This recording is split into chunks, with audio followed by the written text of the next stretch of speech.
Very few words are as misunderstood as communism.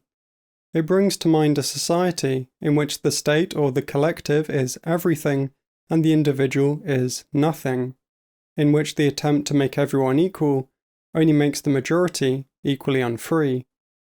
It is most closely associated with countries like the USSR or Maoist China. On this model, communism refers to a society that is ruled from the top down by a one-party dictatorship in which the means of production are mostly owned by the state, and the economy is directed by state central planning.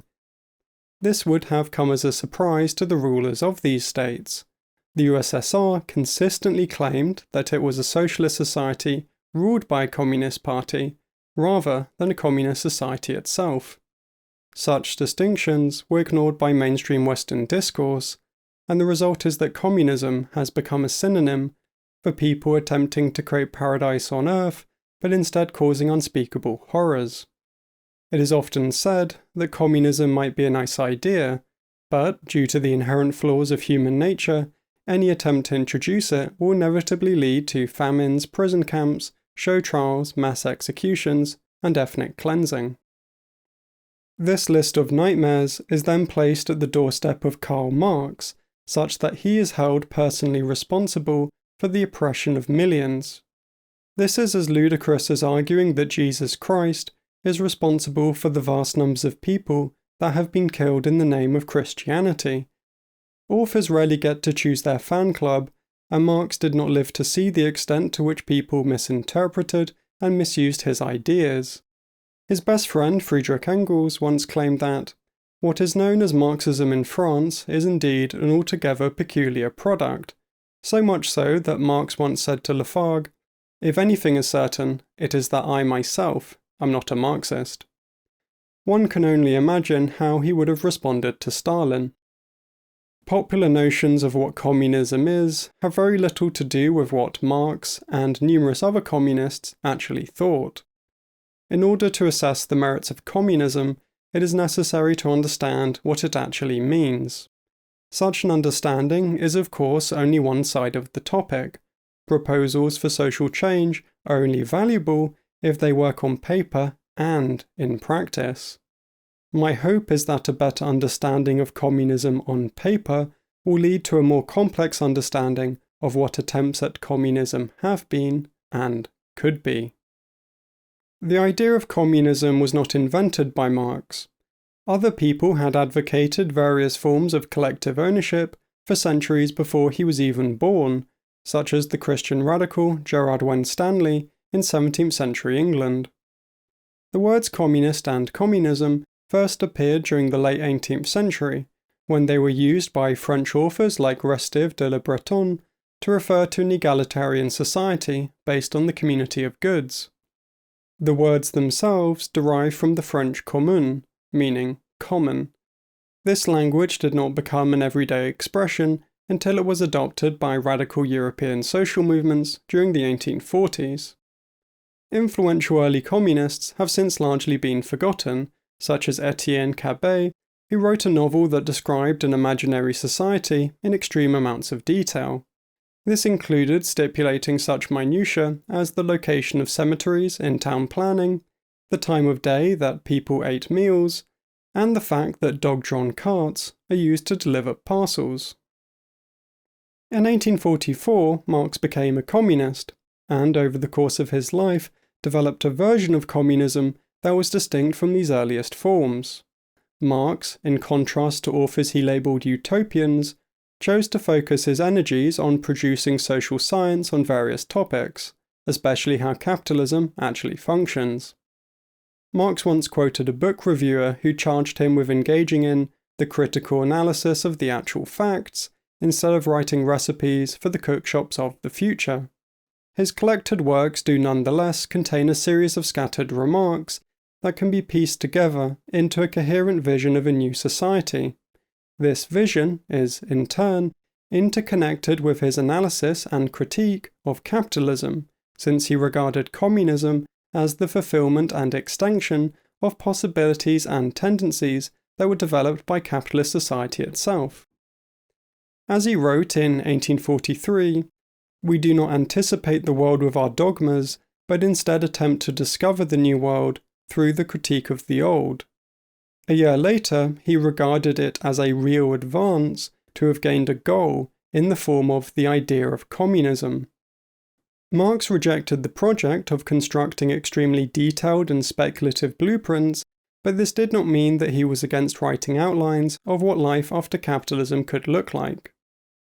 Marx used various terms to refer to the future society he advocated, including socialism, communism, the cooperative society, the union of free individuals, the free and equal association of producers, the associated mode of production, and so on. These different words were all used interchangeably and had the exact same meaning. They, unlike in later Leninist theory, did not refer to distinct modes of production. For the sake of clarity, I shall consistently use the word communism. The available evidence demonstrates that, for Marx, a communist society has 6 main components. These are: 1. Individuals self-direct their lives and so are free. This self-direction, in turn, enables individuals to fully develop themselves. 2. There are no states or classes. 3.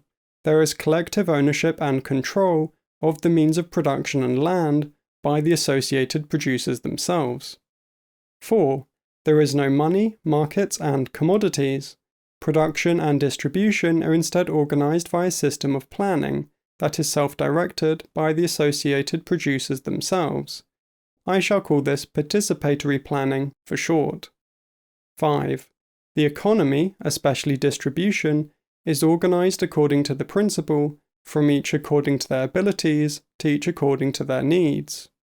6. Society is not structured according to a rigid and hierarchical division of labor. Marx, in addition to this, made various proposals that he described in even less detail, such as free education for all children, or the bourgeois family being superseded by new kinship systems. This vision was not unique to Marx, and the same general model, with a few key differences on specific subtopics, was independently developed by anarchist communists like Enrico Malatesta and Carlo Caffiero in the 1870s. For the purposes of this essay, I shall mostly focus on Marx's ideas due to his world fame. To do so, I shall explain each of the 6 main components of communism and provide the evidence for Marx advocating them. It should be kept in mind throughout that this is not my original interpretation, and instead draws heavily from the Marx specialists Paresh Chattopadhyay, Peter Hudis, Michael Leibowitz, Bertel Ollman, and Paul Reichstad. When it is relevant, I shall also point out that certain ideas were not unique to Marx and can be found in the theorizing of other radicals at the time. In future essays, I shall turn to an examination of Marx and Engels' views on authority and the transition to communism. Doing so will help clarify the important differences between Marx and Engels' ideas and those of both Marxist-Leninists and anarchist communists. Such strategic and organizational differences are not the focus of the present essay, which is only concerned with explaining what communism is.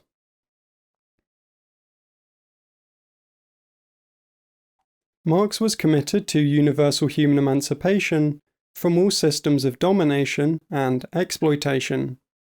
In 1844, he argued that the proletariat cannot emancipate itself without emancipating itself from, and thereby emancipating, all the other spheres of society. This included a commitment to abolishing racism and patriarchy. He clarified in 1880 that the emancipation of the productive class is that of all human beings, without distinction of sex or race. How exactly Marx conceptualized freedom is a controversial topic among Marx specialists. I adhere to Reichstad's interpretation and hold that Marx thought a person is free in an activity if and only if they self-direct that activity. In 1844, Marx was explicit that conscious activity constitutes the species character of man, and only because of that is his activity free activity. By conscious activity, Marx meant the power or capacity that humans have to mentally stand apart from their immediate experience and consciously reflect on, direct, or alter their behavior. In other words, people are free when they are engaging in what Marx called self-activity, and this self-activity consists in exercising our capacities for conscious self-direction. If this is true, then universal human emancipation can only be achieved if society is structured in such a manner that collective activities are self-directed by everyone involved, rather than being directed by a minority of rulers or an impersonal socially generated force that we do not control, like the capitalist market. For Marx, communism is the set of social structures which enables and is constituted by freedom as self-direction. In 1846, Marx and Engels declared that only under communism does self-activity coincide with material life, which corresponds to the development of individuals into complete individuals and the casting off of all natural limitations. The transformation of labour into self-activity corresponds to the transformation of the previously limited intercourse into the intercourse of individuals as such. This freedom is inherently social, because each individual within an association can only be said to self-direct their lives if they are also self-directing the association with every other member. As Marx and Engels wrote, in the real community, the individuals obtain their freedom in and through their association. Marx continued to advocate these ideas in his mature work.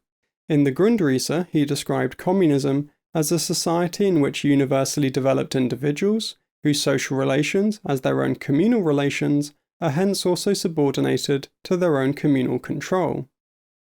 Marx's commitment to the freedom of the individual explains why one of the main synonyms he used for communism was the free association of producers. Marx borrowed this language from working-class social movements at the time, and it was also used by anarchists. Marx thought that freedom was valuable for two main reasons.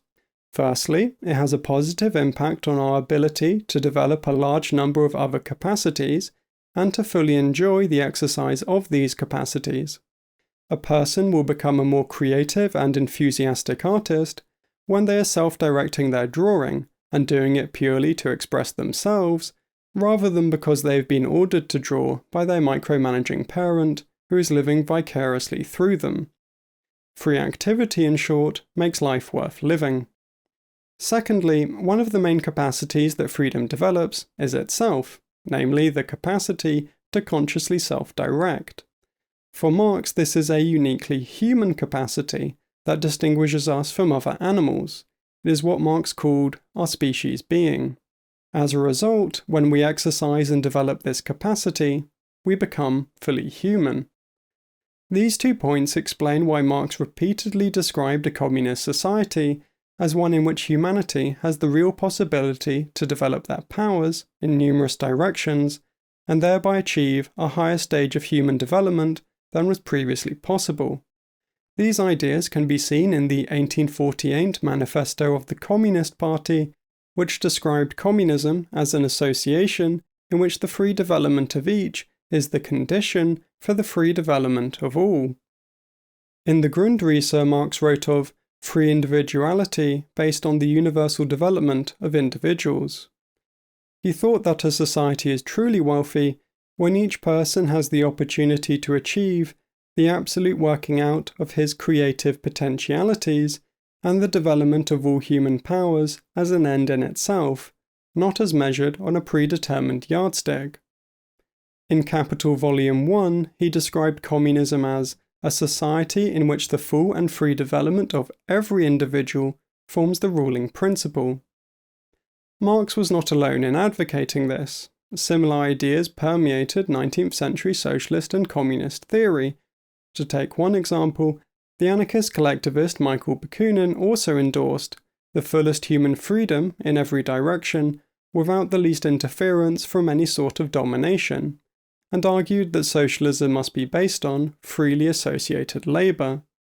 This system of free association would in turn enable the full development and full enjoyment of all human faculties and powers in every man through upbringing, scientific education, and material prosperity. These ideas were taken up by later anarchist communists who endorsed, to quote Luigi Gallini, the autonomy of the individual within the freedom of association, and the unsuppressible right of every person to grow, to develop his faculties in every way, to achieve his full and integral development. Communism is, contrary to popular misconception, grounded in the freedom of the individual, and seeks to create a society that provides everyone with the real possibility to realize their individuality and become the best version of themselves. Marx's commitment to freedom led him to advocate the abolition of the state and all class distinctions. He wrote in his 1847 book, The Poverty of Philosophy, "Does this mean that after the fall of the old society, there will be a new class domination, culminating in a new political power? No. The condition for the emancipation of the working class is the abolition of all classes, just as the condition for the emancipation of the third estate of the bourgeois order was the abolition of all estates and all orders.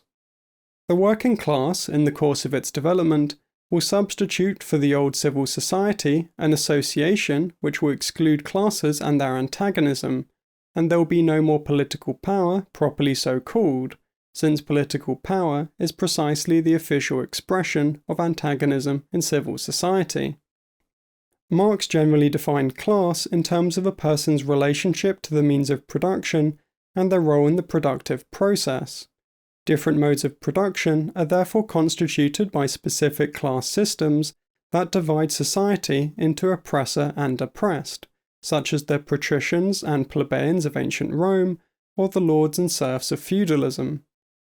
Capitalism has established new classes, new conditions of oppression, namely the division between capitalists who privately own the means of production and proletarians who own personal possessions but do not own means of production.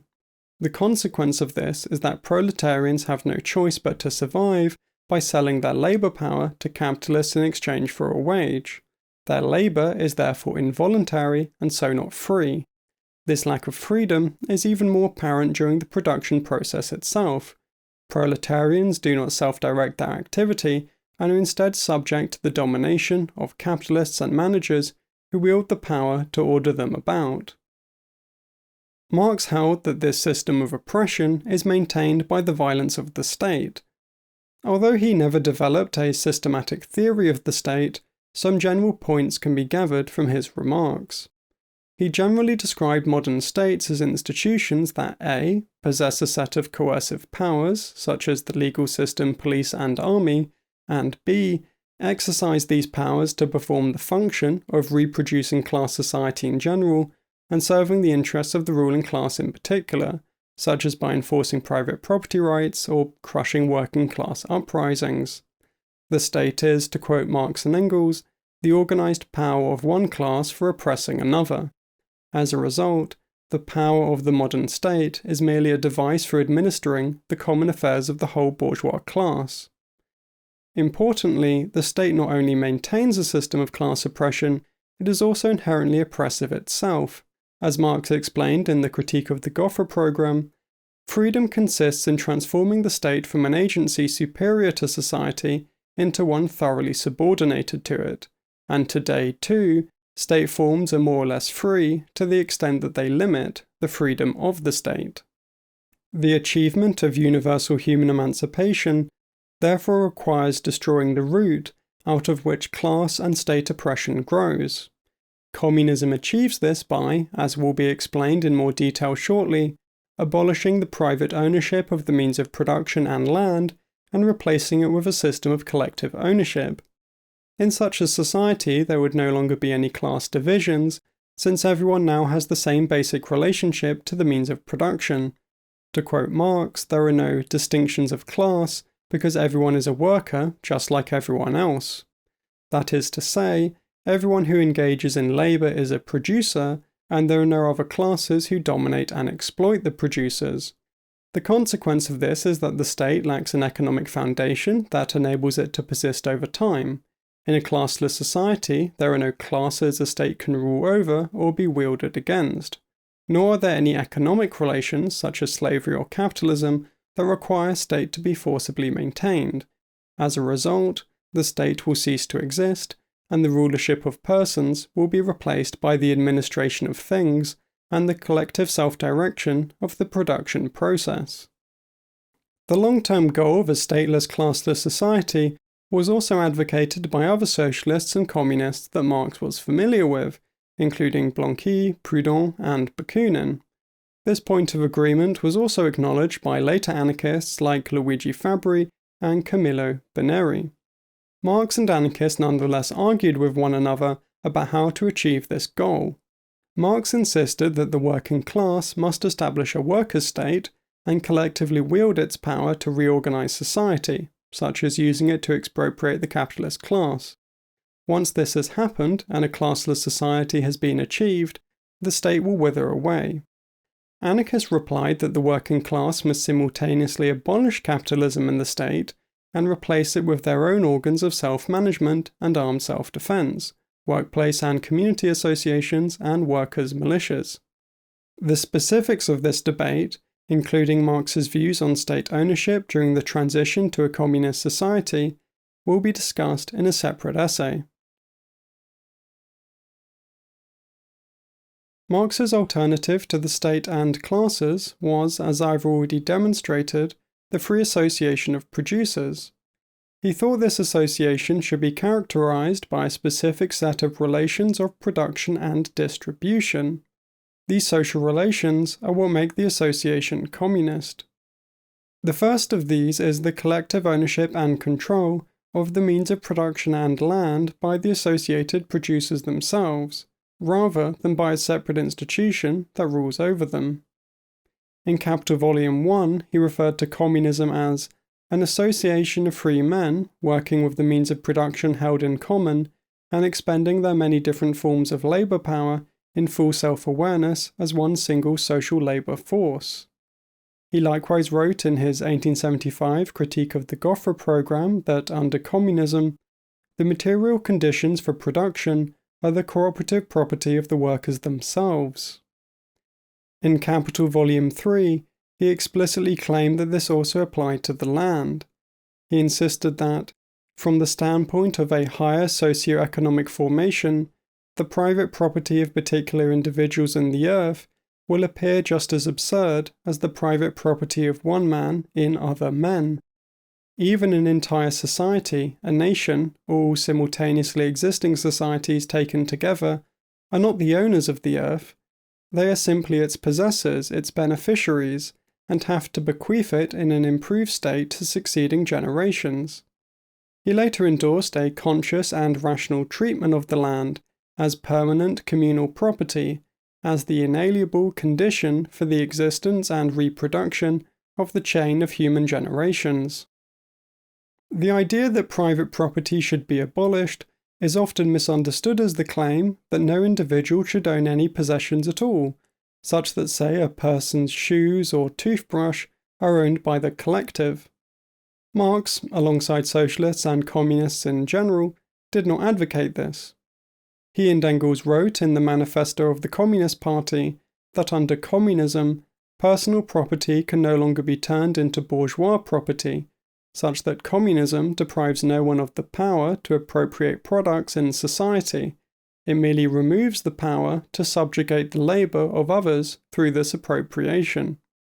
In other words, people can still own possessions like their knitting needles and the blankets they make with this tool, but not means of production that can be used to exploit others, like a factory and its machinery. Under communism, producers not only own the means of production and land in common, but also collectively self-direct the productive process itself. This is made clear in Capital Volume 3, where Marx wrote, "The cooperative factories run by workers themselves are, within the old form, the first examples of the emergence of a new form, even though they naturally reproduce in all cases, in their present organization, all the defects of the existing system, and must reproduce them. But the opposition between capital and labour is abolished here. even if at first only in the form that the workers in association become their own capitalist, i.e., they use the means of production to valorize their own labor. Cooperative factories should be viewed as transition forms from the capitalist mode of production to the associated one. This is why Marx rejected the strategy of funding cooperatives with financial aid from the capitalist state.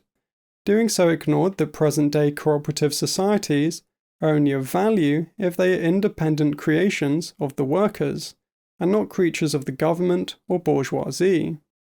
Bakunin similarly claimed in 1869 that the main benefit of cooperatives is that they accustom the workers to organize, pursue and manage their interests themselves, without any interference either by bourgeois capital or by bourgeois control, and thereby prepare workers for the predominant form of social organization in the future in every branch of labor.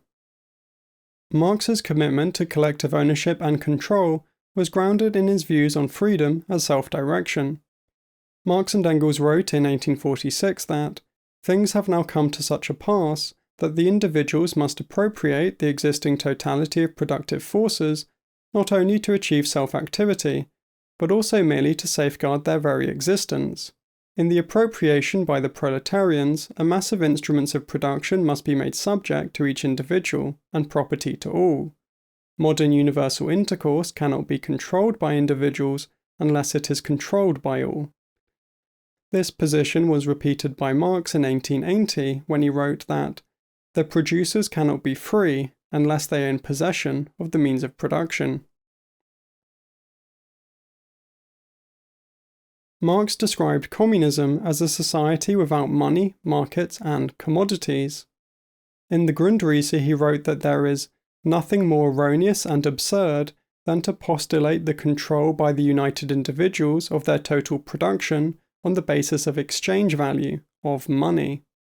This is because the private exchange of all products of labor, all activities, leads to world trade and complete dependence on the so-called world market. Such impersonal domination by market forces stands in antithesis to free exchange among individuals who are associated on the basis of common appropriation and control of the means of production. This point was repeated decades later. Marx insisted in the Critique of the Gotha program that, within a cooperatively organized society based on common ownership in the means of production, the producers do not exchange their products, nor does the labor expended on the products appear any more as the value of these products. Marx's alternative to markets was a system of participatory planning. In Capital Volume 1, he asked readers to imagine an association of free men working with the means of production held in common, and expending their many different forms of labor power in full self-awareness as one single social labor force. This free association will determine what they produce, and so the regulation of labor time, in accordance with a definite social plan that maintains the correct proportion between the different functions of labor and the various needs of the association. Marx similarly wrote in the Grundrisse that the planned distribution of labor time among the various branches of production remains the first economic law on the basis of communal production. In 1872, he advocated a society composed of associations of free and equal producers carrying on the social business on a common and rational plan. This goal was typically expressed through the distinction between indirectly social labor, which is mediated via market exchange, and directly social labor, which is only mediated via free association within a system of communal production. Today, the idea of a planned economy brings to mind top-down planning by a separate layer of elite bureaucrats who wield power over, and thereby dominate, workers. Marx did not advocate this, and is very explicit that planning has to be collectively self-directed by the free producers themselves. In Capital Volume 1, he claimed that in communism, the process of material production becomes production by freely associated men, and stands under their conscious and planned control. This point is repeated in the Civil War in France. Marx explained at length that, if cooperative production is not to remain a sham and a snare, if it is to supersede the capitalist system, if united cooperative societies are to regulate national production upon a common plan, thus taking it under their own control and putting an end to the constant anarchy and periodical convulsions which are the fatality of capitalist production, what else, gentlemen, would it be but communism? Possible communism. The same broad goal was endorsed by anarchists. For example, in 1874, James Guillaume proposed that a new arrangement will supplant the old, exchange proper will fade away, and make room for distribution pure and simple. In such a society, it will be through the statistics thus collected from all of the communes in a region that it will be possible to strike a scientific balance between production and consumption. By working to such information, it will be possible to add to the numbers employed in branches where production was inadequate and to redeploy in those where productivity is excessive. In 1936, the anarcho-syndicalist trade union, the National Confederation of Labour, adopted resolutions on libertarian communism. These included a commitment to creating an economic plan that will be directly administered by the producers through their various organs of production, which are to be appointed at general assemblies of all organisations, and which will be under their constant supervision. This anarchist endorsement of bottom-up participatory planning went alongside a critique of state central planning, which was advocated by Marxist parties at the time. Marx's commitment to a planned economy was interconnected with his views on freedom as self-direction.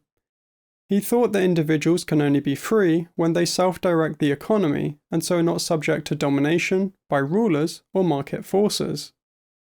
In Capital Volume 3 he wrote that, "Freedom, in this sphere, can consist only in this, that socialized man, the associated producers, govern the human metabolism with nature in a rational way, bringing it under their collective control instead of being dominated by it as a blind power, accomplishing it with the least expenditure of energy and in conditions most worthy and appropriate for their human nature. The true realm of freedom, the development of human powers as an end in itself, begins beyond it, though it can only flourish with this realm of necessity as its basis. The reduction of the working day is the basic prerequisite."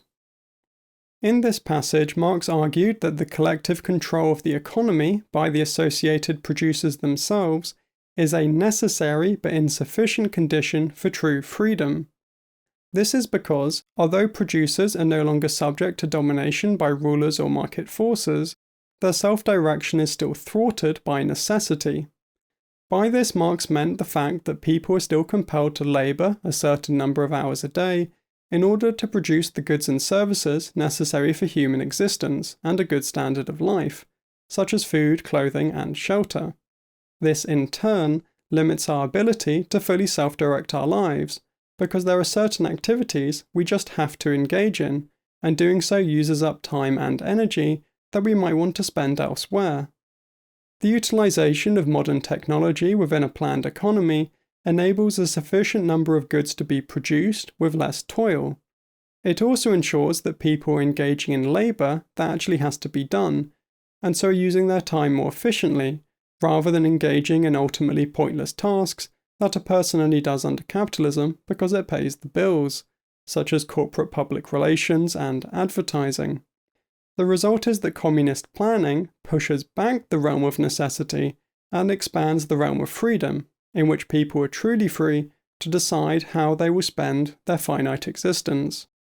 As Marx wrote in the Grundrisse, necessary labour time will be measured by the needs of the social individual, and on the other, the development of the power of social production will grow so rapidly that, even though production is now calculated for the wealth of all, disposable time will grow for all, for real wealth is the developed productive power of all individuals. The measure of wealth is there not any longer in any way labour time, but rather disposable time. Such free time will be available for enjoyment, for leisure, thus giving scope for free activity and development. This is one of the reasons why Marx thought that capitalism makes communism possible. It develops large-scale industry and technological innovations that could be used to enable everyone to work less, but instead results in people working the same amount or more due to the compulsion of market forces and production for profit.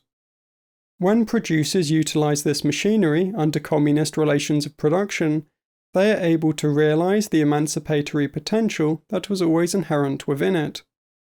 It is sometimes assumed that anarchist communists ignored this and wanted to return to an idealized past by creating a society of independent communities that engaged in small-scale production.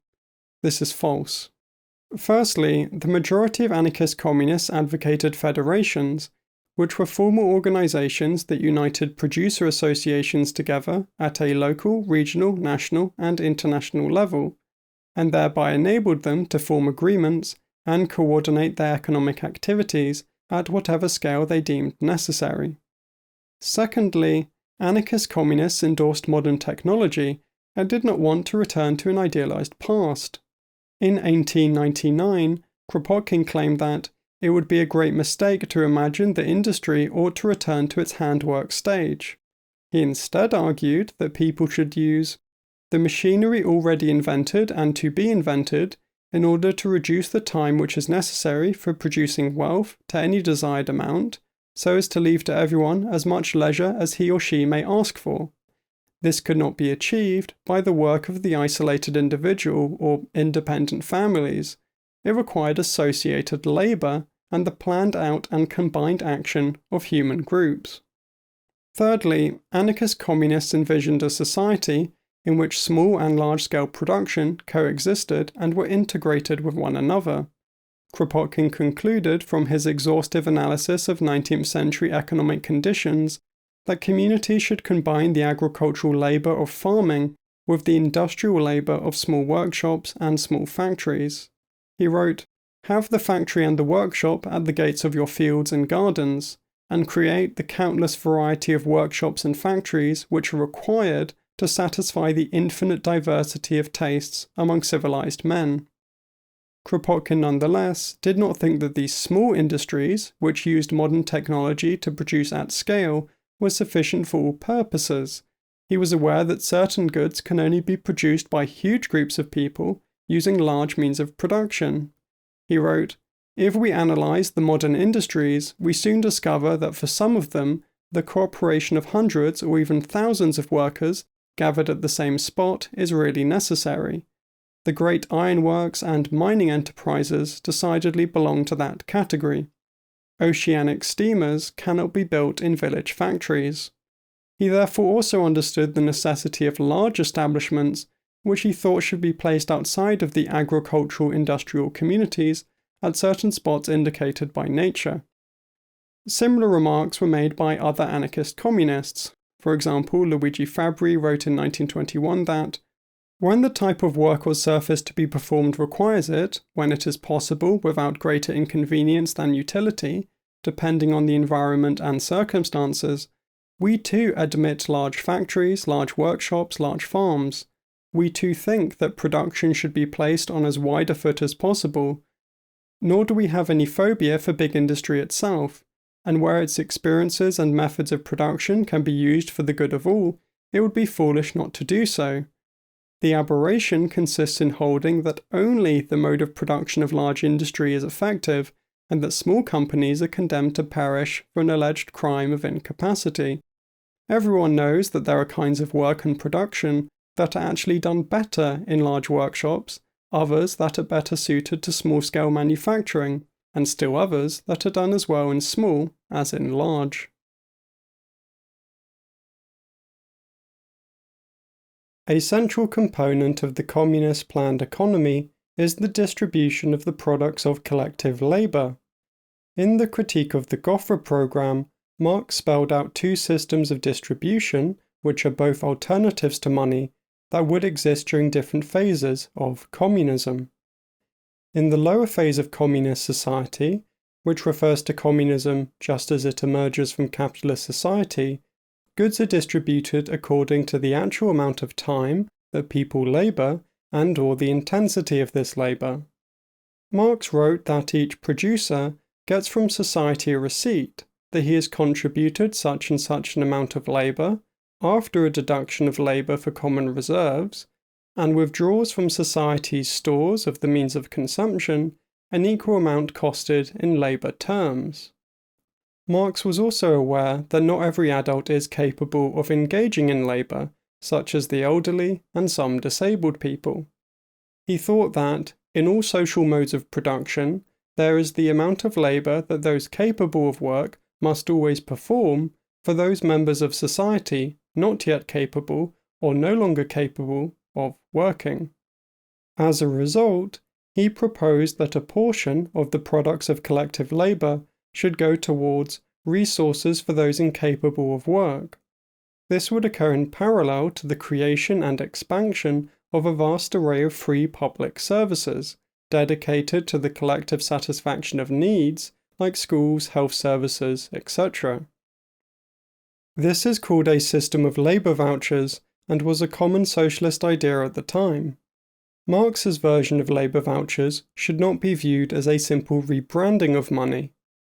This is because a. An individual can only receive them from the association in proportion to how much labour they engage in, and b. They cannot be used to buy absolutely anything. This means that an industrious individual could not accumulate labour vouchers through selling items to others, nor could they save up enough labour vouchers in order to buy a whole factory for themselves and then become a new capitalist. Marx wrote that, "No one can contribute anything except his own labour, and nothing can become a person's property except the individual means of consumption." Elsewhere, he explicitly claimed that these tokens are not money, they do not circulate. The consequence of this is that the producers are not wage labourers hired by society in exchange for a wage, which plays the role of collective capitalist. They are instead members of a free association who engage in acts of production, and the amount of time they labour and/or the intensity of this labour is documented. This is then used to determine their access to the products of collective labour. To quote Marx in Capital Volume 1, labour vouchers under directly socialised labour, a form of production diametrically opposed to the production of commodities, are no more money than a theatre ticket is. They are merely evidence of the part taken by the individual in the common labour and of his claim to a certain portion of the common product which has been set aside for consumption. This is why Marx is careful to say that producers get or receive labour vouchers rather than are paid in labour vouchers. As he said in his 1864 inaugural address to the International Workingmen's Association, hired labour is but a transitory and inferior form, destined to disappear before associated labour, plying its toil with a willing hand, a ready mind, and a joyous heart. Marx nonetheless did not view labour vouchers as part of his vision of a fully developed communist society. He instead described it as a bourgeois right that was economically, morally, intellectually stamped with the birthmarks of the old society, and would lead to faults that are unavoidable in the first phase of communist society, when it has just emerged from capitalist society. Distribution according to labour is therefore not a communist principle of distribution, but a bourgeois one that continues to exist in lower phase communism. Crucially, this is caused not only by purely economic factors, such as the scarcity of resources or logistics not being sufficiently well organised, but also by what Marx labelled intellectual and moral factors. Namely, people's experiences within capitalism have made them internalise ideas like a fair day's wage for a fair day's work, or the grind set of hustle culture. As he wrote, rights can never be higher than the economic form of society and the cultural development which is conditioned by it. This is a point Marx had previously made in Capital Volume 1, where he noted that how goods are distributed will vary with the particular kind of social organisation of production and the corresponding level of social development attained by the producers. Distribution via labour vouchers does not describe how Marx thought lower phase communism should operate, but how it will operate, given that it necessarily emerges out of capitalist societies, and so will be built by people who have been shaped by capitalist social relations since birth. A new system of distribution will therefore arise over time, as people's ideas, capacities, and psychological drives are transformed by the 5 other components of communist society. Marx is clear that, in a higher phase of communist society, after the subjection of individuals to the division of labour, and thereby the antithesis between mental and physical labour has disappeared, after labour has become not merely a means to live, but the foremost need in life, after the multifarious development of individuals has grown along with their productive powers, and all the springs of cooperative wealth flow more abundantly, only then can the limited horizon of bourgeois right be wholly transcended, and society can inscribe on its banner, from each according to his abilities, to each according to his needs. Crucially, these are the only differences that Marx stipulates between the relations of production in lower and higher phase communism. As a result, both phases of communism are characterized by A, the absence of money, markets, and commodities, and B, the collective ownership and control of the means of production and land by the associated producers themselves, which includes a system of participatory planning that they self-direct. It should also be noted that Marx referred to a higher phase of communist society rather than the highest phase or the only higher phase. He assumed that society would continue to evolve in new directions and was not committed to the view that the achievement of higher phase communism represented the end goal of human history.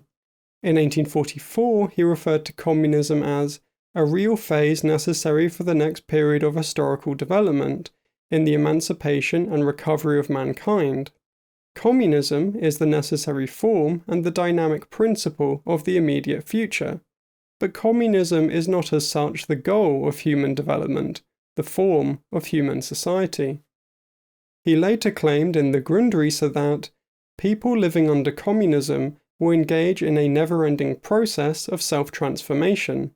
Or as he put it using philosophical jargon, he does not reproduce himself in one specificity, but produces his totality, and strives not to remain something he has become, but is in the absolute movement of becoming. If people are continuously transforming themselves, then it can be assumed that they are also changing the society they live in. For Marx, communism would be the beginning of truly human history. This is because it would be the first time ever that the entire globe is able to properly develop their species' unique powers of conscious self-direction. As he declared in 1858, when capitalism is abolished, the prehistory of human society draws to a close. People unfamiliar with Marx tend to misunderstand what distribution according to need means because of how the word is used in everyday language. For Marx, and also anarchists, needs refer to any psychological drive a person might have. Wanting to play Path of Exile or live next to the sea are just as much of a need as having to drink water. Communists are of course aware that not all needs are equally important. A person cannot play Path of Exile if they die of starvation. As a result, they distinguished between necessary needs, which are requirements for survival and basic functioning, and needs in general. To quote Marx, luxury is the opposite of the naturally necessary. What needs are considered necessary varies according to different contexts. Electricity was a luxury when it was first invented, but is now necessary for day-to-day tasks like cooking and transportation. Or as Marx wrote, it is a tendency of capital to transform what was previously superfluous into what is necessary as a historically created necessity. The first task of communist production and distribution is the universal satisfaction of necessary needs, and so ensuring that, unlike under capitalism, nobody is without food, water, shelter, healthcare, heating during winter, and so on. But once, as Kropotkin noted, material wants are satisfied, other needs of an artistic character will thrust themselves forward the more ardently. What goods are collectively produced, and so which specific needs are satisfied by the communal economy, will be established by the associated producers and consumers themselves through various planning procedures. As Malatesta explained, a communist society is not, obviously, about an absolute right to satisfy all of one's needs, because needs are infinite, and their satisfaction is always limited by productive capacity. Nor would it be useful or just that the community, in order to satisfy excessive needs, otherwise called caprices, of a few individuals, should undertake work out of proportion to the utility being produced. Given this, it would be an absurd waste of energy to produce blindly to provide for all possible needs, rather than calculating the actual needs and organizing to satisfy them with as little effort as possible. The slogan, from each according to his abilities to each according to his needs, is not just a proposal about economic distribution, it is also a more general claim about society at large. Firstly, it means that the economy will be geared towards the direct satisfaction of human need, rather than the maximization of profit. This would fundamentally alter both what is produced and how it is produced. To paraphrase Marx, imagine a free association of video game developers producing under communist relations of production. They would decide what games they made based on their technical abilities and artistic needs to create and imagine, rather than market forces compelling them to make another sequel or live service game. They would self-direct the development process and, as a result, not have a boss that could order them to crunch long hours at the office and thereby sacrifice their needs for relaxation and a social life in order to make shareholders more money. The finished game would not contain mechanics that exist just to generate profit, like loot boxes and battle passes. It would instead be something that the developers made only in order to fulfill their needs as creators and those of other people for entertainment. Secondly, under a need-orientated economy, consequences of production that are not reflected in market prices, such as the impact on the natural environment or the mental and physical health of both the producers and the general population, will be incorporated into planning procedures as key considerations. In the modern world, this could take the form of an end to fossil fuel production, or the abolition of planned obsolescence, and electronics instead being built to last and be easily repairable. Thirdly, it entails that numerous parts of daily life, which are today mediated through market relations, will instead be organized through people freely associating with one another in accordance with their abilities in order to satisfy their own needs and those of others. Communism would, to quote Kropotkin, contain an interwoven network composed of an infinite variety of groups and federations of all sizes and degrees, local, regional, national, and international, that were formed for all possible purposes, including not only production and consumption, but also the satisfaction of an ever-increasing number of scientific, artistic, literary, and sociable needs. For example, people could form an association in order to exercise. Within this association, people with certain abilities and needs, such as knowledge of sports science and the desire to help others, would teach people how to lift weights, and thereby enable them to develop their capacities and satisfy their needs for exercise. This same behavior occurs under capitalism, but is mediated through market relations, such as gym memberships or hiring a personal trainer. Within communism, by contrast, it is only mediated by people deciding to associate with one another in pursuit of their shared goals. In such a world, the exchange of commodities and the drive for profit has been replaced by what Marx called the free exchange of activities and the drive for enjoyment. Marx's views on distribution are important, but it must be stressed that they were not his original invention. He borrowed the slogan "from each according to his abilities to each according to his needs" from the earliest communist movements. During the late 1820s and 1830s, followers of Saint-Simon spread the idea, to each according to his ability, to each capacity according to his works. By this, they did not just mean remuneration according to labour, but also general contributions to the social good, like the investment of capital. A decade later, the front cover of the 1845 edition of the communist Cabet's Voyage to Icaro featured the epigraph, "First right, to live, to each following his needs," and "First duty, to work, from each following his strengths." This was then reformulated into the well-known slogan by Louis Blanc in 1849. The various early socialist and communist slogans about remuneration were themselves cobbled together from biblical passages. This is not the only area where Marx was not original.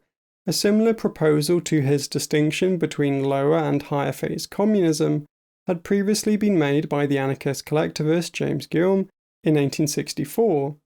He suggested that communities could initially distribute goods via labour vouchers, but should then, once the post-revolutionary society had stabilised and abundance had been achieved, switch to what he called a system of pure distribution.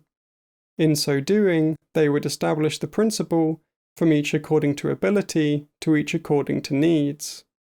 Later anarchist communists like Cafero and Alexander Berkman dispensed with labour vouchers entirely and advocated a system of rationing during the revolutionary transformation of society, which would provide everyone, irrespective of how much they laboured, with a set number of coupons that could be used to acquire communally owned goods. This went alongside the caveat that special consideration would be given to certain groups, such as children, the elderly, and pregnant people. This limited form of communist distribution would ultimately give way to full communism and free access to the products of collective labour and true distribution according to need.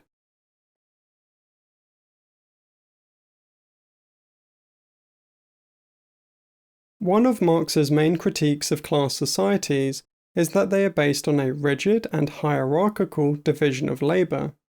This can be seen in his critique of capitalism. In Capital Volume 1, Marx claimed that the division of labour within the workshop implies the undisputed authority of the capitalist over men, who are merely the members of a total mechanism which belongs to him. The consequence of this is that the interconnection between their various labours confronts them in the realm of ideas as a plan drawn up by the capitalist, and in practice as his authority, as the powerful will of a being outside them, who subjects their activity to his purpose. He explicitly labelled this direction by capitalists as purely despotic, and argued that it was based on a relationship of domination and servitude that stemmed from class divisions, rather than just the practical need to supervise and manage collective labour processes. He noted that as capitalist workplaces increase in complexity and scale, this despotism develops the forms that are peculiar to it. Just as at first the capitalist is relieved from actual labour as soon as his capital has reached that minimum amount with which capitalist production, properly speaking, first begins, so now he hands over the work of direct and constant supervision of the individual workers and groups of workers to a special kind of wage labourer. An industrial army of workers under the command of a capitalist requires, like a real army, officers, managers, and NCOs, foremen, overseers, who command during the labour process in the name of capital. The work of supervision becomes their established and exclusive function. In other words, capitalism's division of labour creates a hierarchical structure amongst the workers themselves by dividing the workforce into labourers and a layer of managers who dominate them. The capitalist division of labour, in addition to this, restricts people's lives to a narrow range of activities and thereby limits their ability to develop themselves in multiple directions. For Marx, this was most noticeable in factory assembly lines. Such work, does away with the many-sided play of the muscles and confiscates every atom of freedom, both in bodily and in intellectual activity. Even the lightening of the labour becomes an instrument of torture, since the machine does not free the worker from the work, but rather deprives the work itself of all content. The achievement of universal human emancipation and the establishment of a classless society therefore required, to quote Marx and Engels, abolishing the division of labour. By this, Marx did not mean that people should cease to specialise in certain activities or divide up tasks. Time spent painting is time not spent learning other skills, like marine biology or how to drive a train. There are only so many hours in the day, and so people will develop different skill sets just from how they choose to spend their time. It must be recalled that Marx endorsed a planned distribution of labour time among the various branches of production.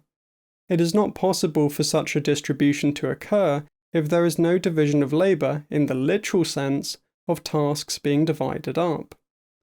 What Marx rejected was the rigid and hierarchic division of labour that exists within class societies. Reichstag neatly summarises, Marx thought that communism must 1. Eliminate people's confinement to particular occupations, 2. Eliminate the split between a ruling minority who do all the planning, managing and overseeing of labour, and those who are subject to their power, and 3. Allow people's labouring activities to consist in principle of any combination they individually and collectively determine, subject to their abilities and society's needs. This in turn will result in 4. Occupational identities falling away as meaningful social categories altogether. This perspective can be clearly seen in a number of passages.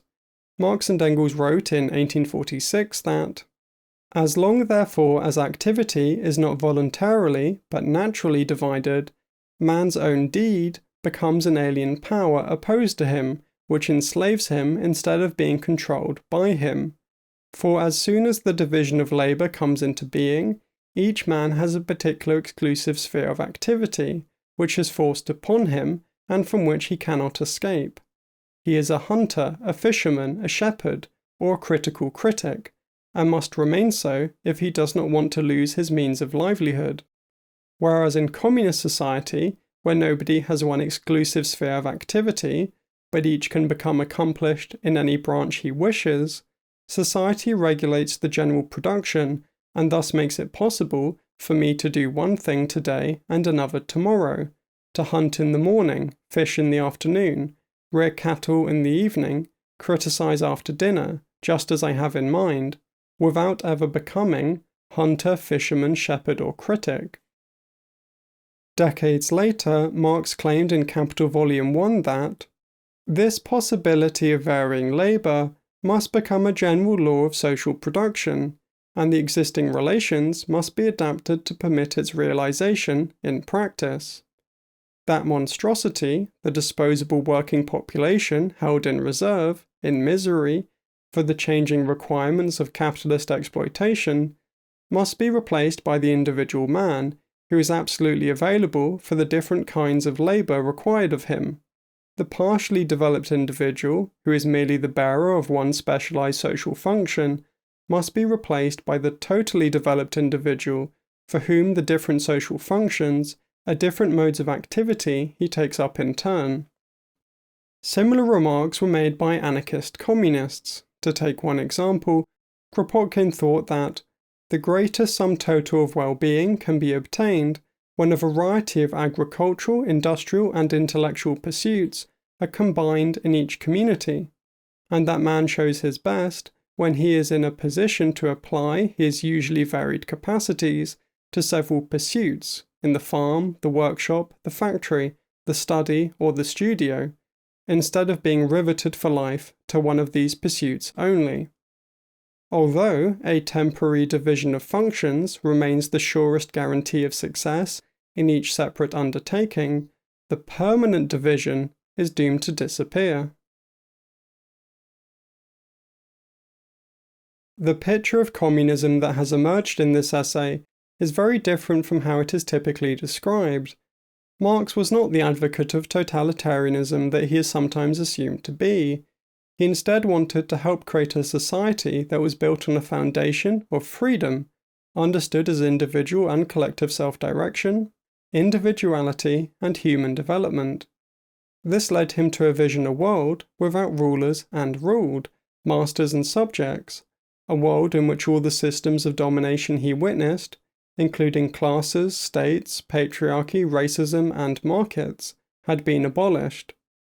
He thought that universal human emancipation could be achieved by a revolution that established a system of free association, in which producers collectively own the means of production and land themselves, and self-direct both the labour process and the planning of the economy. Under such communist relations of production, the goal of economic activity would be the direct satisfaction of human needs, rather than making a line on the stock exchange go up. This society would regard real wealth not as the jewels and palaces of the opulent, but instead how much free time everyone has to relax and develop their human capacities as an end in itself. These values would be reflected in the division of labour, such that specialization and the necessary dividing up of tasks would no longer result in people being riveted to one profession for the majority of their lives, or being forced to engage in the same mind-numbing repetitive actions over and over again. Most importantly of all, there would no longer be hierarchical divisions within the labour force between a separate layer of power-wielding managers and the workers they dominate. Countries like the USSR and Maoist China obviously do not align with Marx's vision of a communist or socialist society, which are two terms that Marx used interchangeably to refer to the same mode of production. Their many failings do not demonstrate that communism will never work, since they never established a communist society to begin with. They were, at best, attempts at creating a state socialist society ruled by a workers' state that would, in theory, be the transitional phase between capitalism and communism. A significant number of communists disagree and argue that they were actually state capitalist societies, in the sense that the state functioned as the national capitalist and the rule of the proletariat was really the dictatorship of the Communist Party leadership over the working classes. The debate over whether or not societies like the USSR were genuinely socialist or not is, to a significant extent, a semantic debate about the definition of words. Irrespective of how socialism is defined, it is clear that Marxist one-party states failed to lay the foundations from which communism in both its lower and higher phases could possibly emerge. They instead ultimately functioned as the transitional phase between capitalism and capitalism. This occurred via collapse in the case of the USSR and reform in the case of China. The various forms of Leninism have, by the standards set by Marx, been a dismal failure. From the 1860s onwards, anarchist collectivists and anarchist communists had predicted that certain means, creating a centralized hierarchical state that is wielded by a ruling minority who govern society from the top down, will never achieve or even build towards emancipatory ends, the free association of producers. The horrifying fulfillment of this prediction in the 20th century represents not the failure of communism, but the confirmation of anarchist communist theory, and the failure of one possible method of achieving communism. Another world is still possible. We need only find the means to build it. If you like this video, please support me on Patreon so I can survive under capitalism and keep making videos like this. Sorry about the lack of videos over the past several months. I had a lot of stuff going on in my personal life, but things are now very stable and I'm back to being productive. I can't wait to share what I'm working on with everyone. Have a nice day. Goodbye.